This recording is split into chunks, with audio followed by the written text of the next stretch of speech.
Mano, e assim, nos dois âmbitos, seja na época que você estava em Miami ou seja hoje aqui, quantidade versus qualidade, como é que você geriu e gere essa parada? Cara, Começando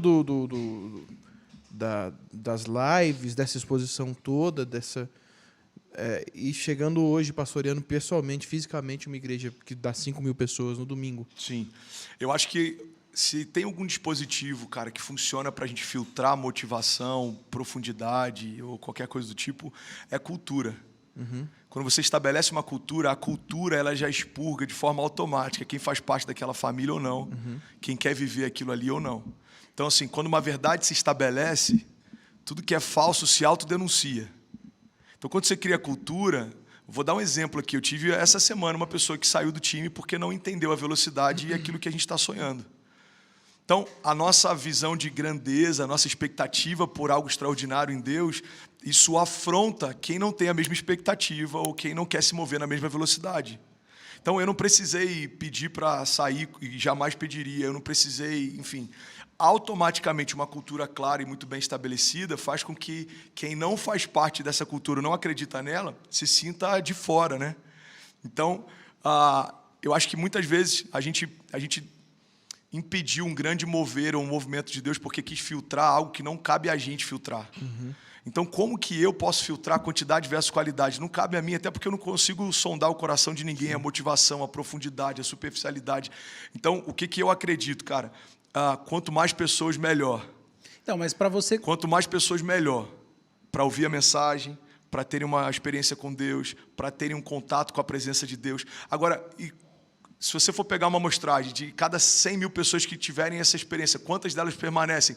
Cara, eu não sei. A minha vocação está ligada diretamente a criar uma cultura que faz com que a gente perca cada vez menos pessoas depois desse primeiro encontro. Sim.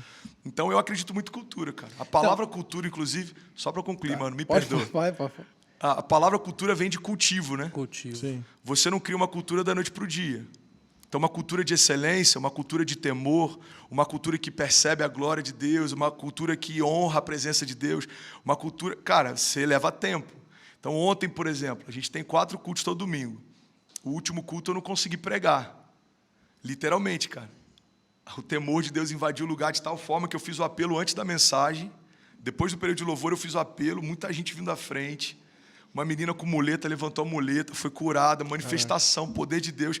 Cara, a gente teve 2 horas de culto sem pregação.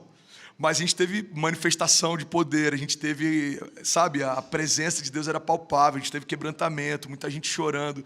E no final eu terminei convidando quem quisesse se prostrar para que a gente pudesse ter um tempo junto ali. Então você tinha lá 1.000 pessoas ajoelhadas, você teve gente curada e não teve um protocolo que se esperava nos outros 3 cultos anteriores. Que cultura é essa? É uma cultura de temor. Quando Jesus entra no auditório, ele que manda para onde vai, para onde ele quer. Uma cultura de expectativa. A gente crê que todo culto pode ser transformado de uma forma que a gente não sabe como termina, sabe como começa.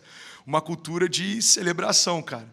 Então assim, dentro dessa cultura, talvez eu tenha perdido lá 100 pessoas que vão falar, cara, que bagunça.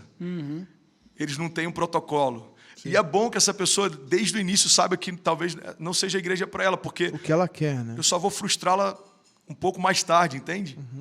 Tem um conceito, cara, dentro de construção de startups, que é o Lean Startup Machine, que é você criar você cria um sistema de construção de startups em que você erra mais rápido. E eles acreditam que quando você erra mais rápido, você consegue consertar essa curva mais rápido. Já corta as arestas rapidinho. Cara, eu acho que uma cultura bem estabelecida e clara, ela faz com que as duas partes percam menos tempo. E eu não vou tentar convencer você de que é a sua casa, porque para você, desde o início, ficou claro que não é. Até porque você não vende o peixe de que existe uma perfeição ali, existe um aperfeiçoamento sendo pregado. É isso. É por isso que eu acredito que famílias espirituais, nesse tempo, elas têm crescido tanto, porque o DNA, cara, e aquilo que acredita, e aquilo que move aquela comunidade, fica muito claro. Você entra, por exemplo, você entra na nossa igreja, você entra, sei lá na nossa igreja em Orlando, você entra na Poema, você entra em algumas igrejas, está muito claro se você se sente em casa ali ou não.